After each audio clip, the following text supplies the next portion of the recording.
Bab kebencian terhadap ahlul ahwa, ahlul bid'ah, wal hizbiyat dan ahli tahazzub, wal ma'asi, pelaku maksiat, serta menjauhkan diri dari mereka. Ahlul ahwa, seorang dikatakan ahlul ahwa ketika dia lebih mengedepankan hawa nafsunya daripada petunjuk. Ahlu itu bisa diartikan pengikut atau orang-orangnya atau anggotanya, seperti itu. Dinamakan ahlul bid'ah, dia lebih mengedepankan bid'ah daripada sunnah. Dinamakan ahlus sunnah ketika dia lebih mengedepankan sunnah daripada perkara yang tidak ada petunjuknya. Wal hizbiyah, hizbiyah ini adalah bentuk daripada kebid'ahan. Hizbiyah ini bertingkat-tingkat, ada kalanya jatuh kepada kemaksiatan, ada kebid'ahan dan jatuh kepada kesyirikan. Yang dimaksudkan dengan hizbiyah ini adalah pembuatan atau pembentukan kelompok-kelompok yang tidak ada petunjuknya dari Rasulullah SAW. Kenapa? Karena syariat Allah Subhanahu Wa Taala melarang seseorang untuk membuat kelompok-kelompok di dalam Islam. Allah mengatakan, "Wala takunu minal musyrikin." Janganlah kalian seperti orang-orang musyrik. Minal ladzina farraqu dinahum wa kanu syi'a. Yaitu orang-orang yang memecah belah agama mereka sehingga mereka menjadi kelompok-kelompok. Kullu hizbin, setiap kelompok hizib, bima ladaihim farihun. Mereka bergembira dengan apa yang ada pada mereka. Yang diperkenankan di syariat itu cuma satu. Haula firqatun najiyah, itu disilakan di kalangan ahlul hadis terdahulu dengan firqatun najiyah, kelompok yang selamat. Yaitu ketika seseorang mencocoki jalan Rasulullah dan para sahabatnya. Itu juga yang dinamakan al-jamaah. Itu namanya al-jamaah. Jadi jamaah itu kalau yang diinginkan dalam banyak dalil mengarah kepada salah satu maknanya adalah man kana 'alal haqq, barang siapa yang berada di atas kebenaran, wa in kana wahida, walaupun dia sendiri. Kemudian makna jamaah kedua yang syar'i kita bicarakan adalah jamaah yang berada di bawah pemimpin kaum muslimin. Itu dinamakan jamaah. Jadi kalau melewati hadisnya, antum lihat konteks mana yang sesuai. Kelompok yang dibenarkan cuma satu. Yang tidak boleh itu apa? Farraqu, membuat kelompok-kelompok lain itu tidak boleh. Jadi apa kelompok yang satu itu? Rasulullah dan para sahabatnya. Dulu tidak ada penamaan. Mereka hanya menamakan diri sebagai apa? Muslimun. Difahami? Ketika itu tidak muncul, tidak ada kebid'ahan. Jelas ya, kalau dikatakan muslim, itu jelas orang-orang ini tahu orangnya sudah. Rasulullah dan para sahabatnya. Sehingga tidak perlu ada penambahan lain. Kemudian di masa sahabat sudah mulai muncul kebid'ahan dan mulai ada tersebar muncul tokoh-tokoh kebid'ahan seperti muncul Qadariyah, muncul Syiah yang awalnya dimulai oleh Abdullah bin Saba. Asalnya Yahudi, kemudian dia mengaku Islam tapi masih membawa pemahaman-pemahaman Yahudi. Kemudian muncul Khawarij dan semuanya mengklaim mereka adalah muslim. Sehingga perlu dijelaskan mana muslim yang masih berada di jalan Rasulullah dan para sahabat dengan muslim mudda'a, ngaku-ngaku muslim aja tapi yang diamalkan tidak amalan Islam. Yang diamalkan bukan petunjuk Rasulullah.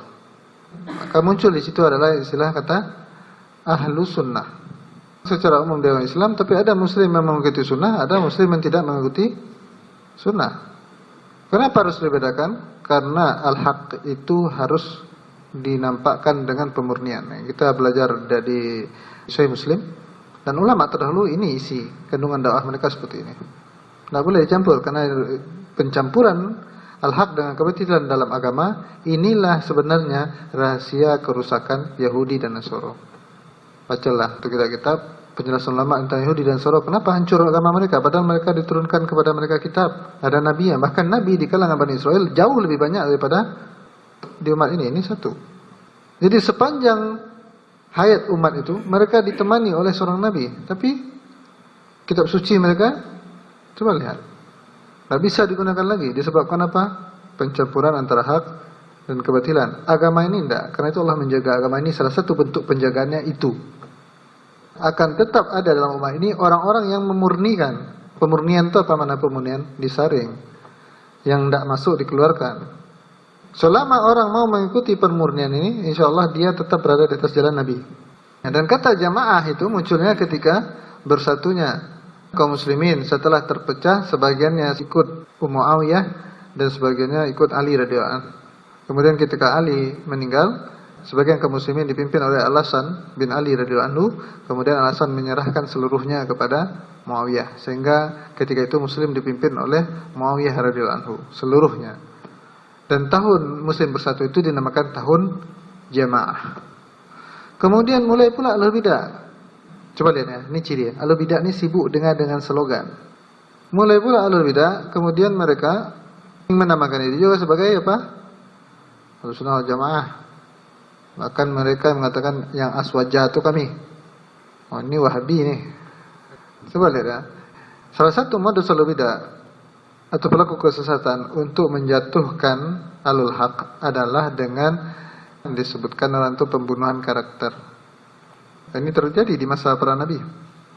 Bahkan orang kafir pun menggunakan modus-modus seperti ini.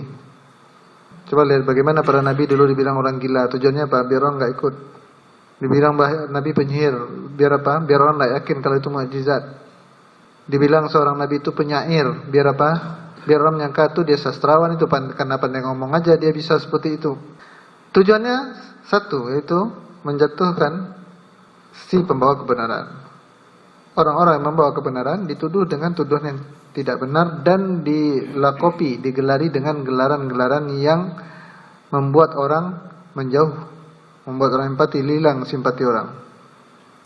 Tapi yang namanya sunnatullah, terkadang justru orang-orang mencari kebenaran menjadi terpancing untuk meneliti.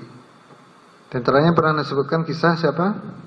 Dimat Al-Azdi radhiyallahu anhu, sahabat. Beliau mendatangi Rasulullah disebabkan tersebar kabar kalau Rasulullah SAW ini istilah kita ini kesurupan, matbub. Kemudian dia datang, dia mengatakan, saya ini seorang yang pandai meruqyah. Mau kamu saya ruqyah? Saya mendengar kamu ini kerasukan. Nah, orang tuduh ini jin nih, yang ngomong tuh jinnya Muhammad. Maka ketika Dimat Al-Azdi mengatakan seperti itu, maka Rasulullah SAW mengatakan, innal hamdalillah nahmadu ta'ala wa nasta'inu wa nastaghfiruh wa na'udzubillahi min syururi anfusina, sampai selesai. Kemudian Dimat mengatakan, coba ulangi lagi. Diulangi oleh Rasulullah. Kemudian Dimat mengatakan lagi, coba ulangi lagi. Rasulullah ulangi. Kemudian Dimat mengatakan, fa Allah ya ta'ala kalam qad balagha nuhudal bahr. Sungguh perkataan ini sudah mencapai dasar lautan. Apa maknanya? Dikata Dimat Al-Azdi radhiyallahu anhu, beliau merupakan ahli bahasa, sastrawan di masa jahiliyah. Dan dia mengetahui bahwasanya seorang sastrawan Arab tidak akan mampu mengucapkan kata-kata seperti ini. Kemudian dia beriman. Gara-gara apa? Gara-gara mendengar Rasulullah SAW sebagai orang gila, orang kena sihir, orang kena jin, mamsus. Kebanyakan manusia bisa tertipu seperti ini, tabiatul manusia. Mereka sudah mudah tertipu dengan propaganda orang-orang tidak apa.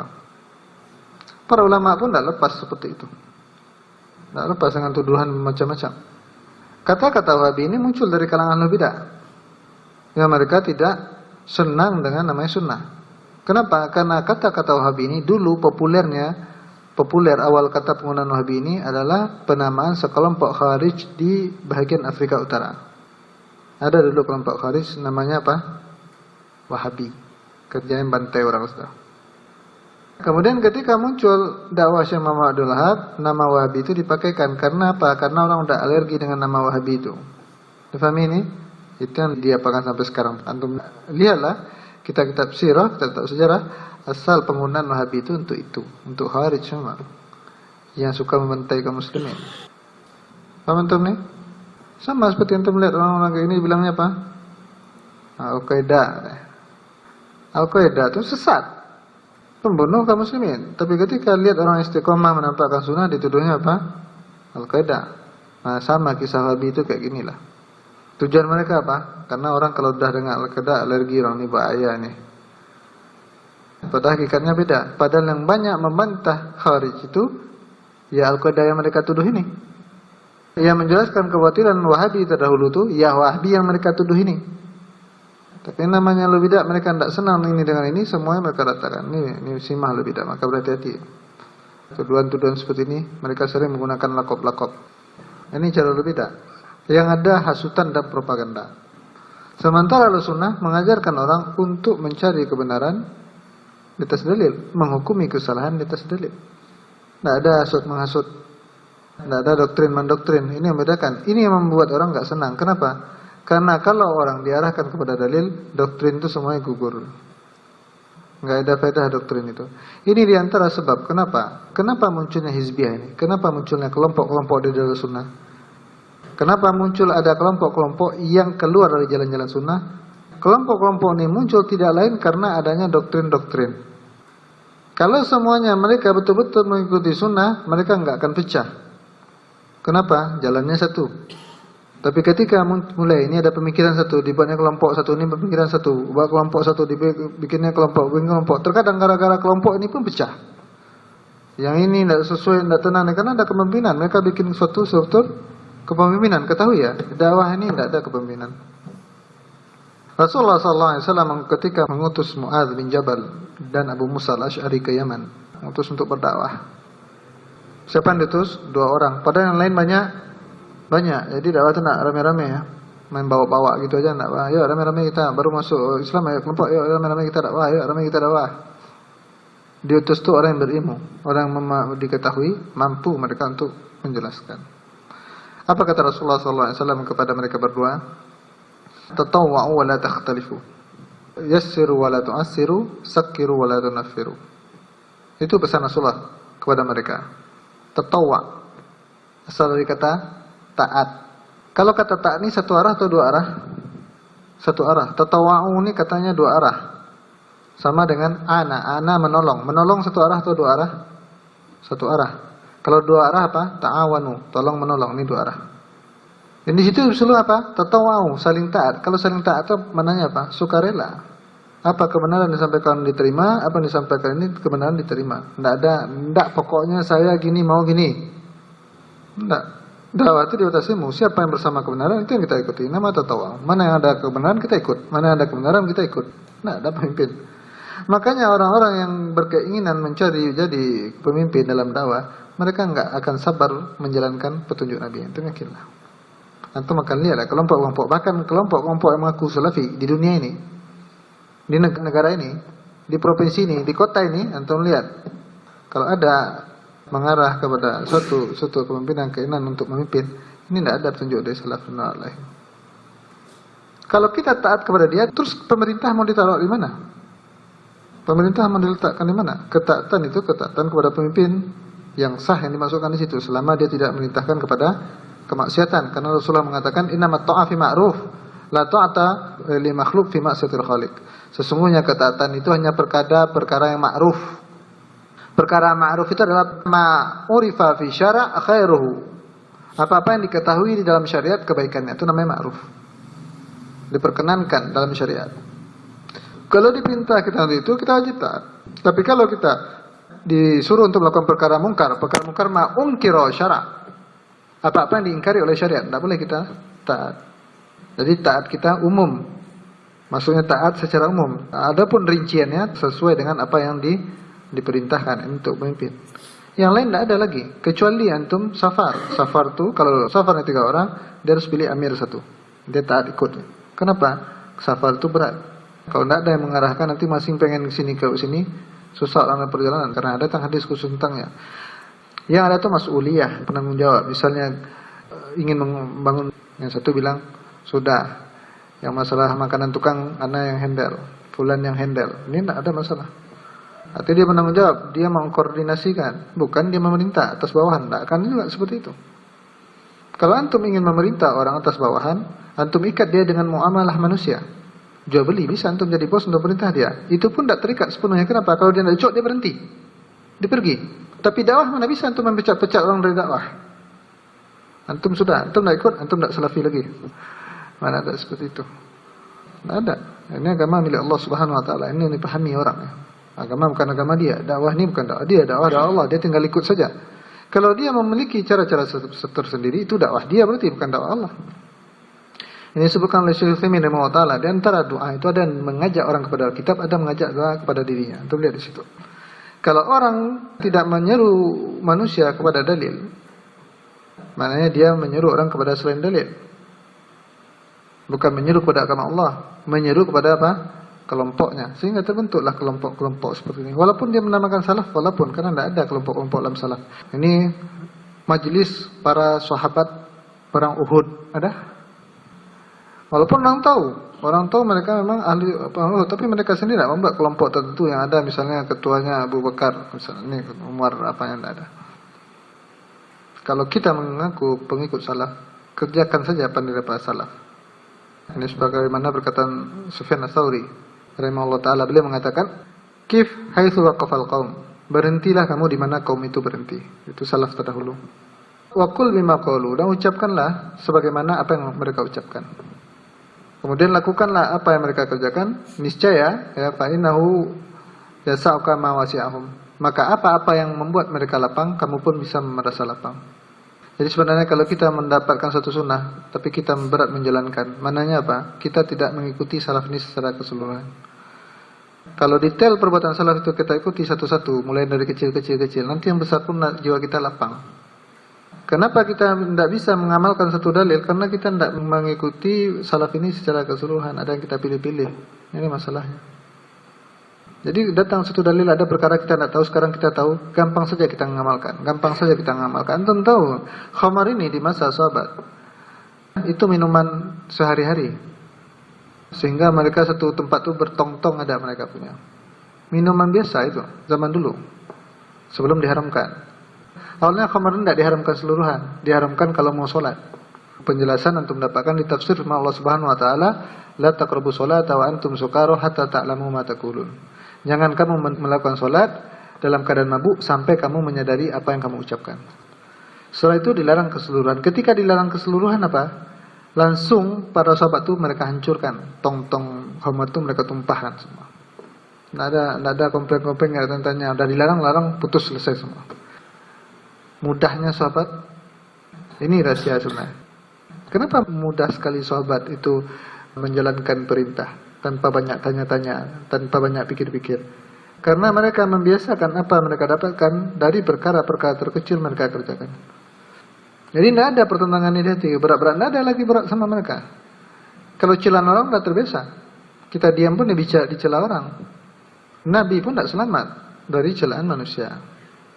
Difahami itu? Itulah juga kenapa pemuncul penamaan salafi. Kenapa? Karena lu bidah pun menamakan lu sunnah wal jamaah. Tapi mereka tidak mengikuti pemahaman salaf. Mereka mengaku mengikuti al-sunnah, mengikuti sunnah, tapi tidak mengikuti pemahaman sahabat. Kata salaf ini datang dari hadis Rasulullah berkata kepada Fatimah, "Ni'mas salaf ana laki." Sebaik-baik salaf bagi kamu adalah saya. Salaf artinya pendahulu. Nggak digunakan salafi. Kalau dikatakan salafi pasti pengikut sunnah. Kenapa? Karena orang terdahulu itulah ahlu sunnah yang sebenarnya. Itu sebenarnya pemuncul istilah itu, bukan istilah baru, bukan istilah yang diada-adakan. Karena itulah banyak kita ulama dari dahulu sampai sekarang berisi peringatan kepada kaum muslimin untuk berhati-hati dengan orang-orang seperti ini, terlebih para dai yang menyeru kepada jalan-jalan selain petunjuk Rasulullah SAW. Dan orang-orang yang menyamarkan ini. Orang menyamarkan itu dinamakan apa? Ahlu syubhat. Syubhat itu arti kesamaran. Ada yang benar di bawahnya, yang keliru di bawahnya juga. Nah, ini yang bahaya. Qanaah dia dengan dalil. Hadis saja tidak apa rasanya. Harus dibawa retorikanya, bawa ke sini. Terkadang di situlah masuk pemahaman-pemahaman yang betul. Kemudian ahlu maksiat. Akan dibawakan beberapa dalil bagi seorang muslim untuk menjauh dari orang-orang seperti ini. Kalau untuk pahami ya, karena ini apa di orang di zaman sekarang ini udah mulai dipropagandakan. Tidak boleh seperti ini, tidak boleh seperti ini. Muslim harus bersatu. Naam, Muslim bersatu. Tapi Allah mengatakan apa? Bersatu di atas wa'tasimu bihablillah. Di atas tali Allah. Kalimat la ilaha illallah yang benar, yang memenuhi syarat-syaratnya. Di situ bersatunya. Bukan bersatu sekedar di atas nama Islam, fanatik Islami, tidak seperti itu. Kemudian dikatakan jami'an seluruhnya, jangan terpecah belah, jangan tafarruq, jangan berkelompok-kelompok. Nyatanya orang berbuat kelompok. Taib, orang yang mengikuti Rasulullah dan para sahabat ini membuat kelompok atau tidak membuat kelompok? Enggak ada. Ini beda itibak. Kita tidak buat dan kelompok orangnya sudah ada. Siapa yang membuat kelompok? Enggak ada. Ketika orang betul-betul mengikuti sunnah, dia tidak membuat kelompok. Kenapa? Alladzi yattabi'ul asal, orang-orang mengikuti asal itu bukan membuat sesuatu. Difahami ini? Sesuatu itu dikatakan kelompok kapan?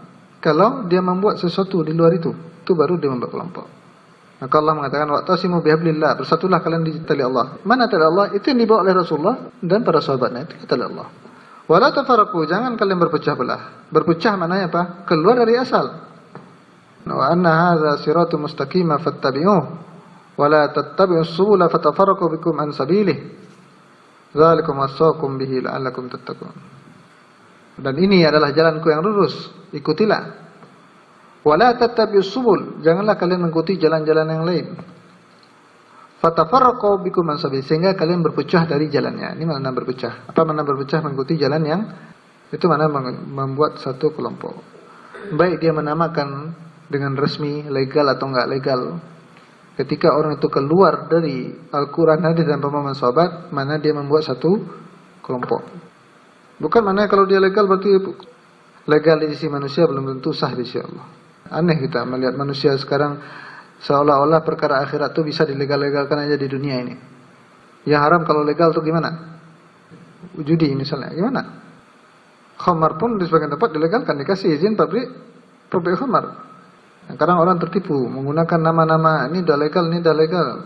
Diakui siapa? Kamu mau mencari pengakuan manusia atau mendapatkan pengakuan Allah?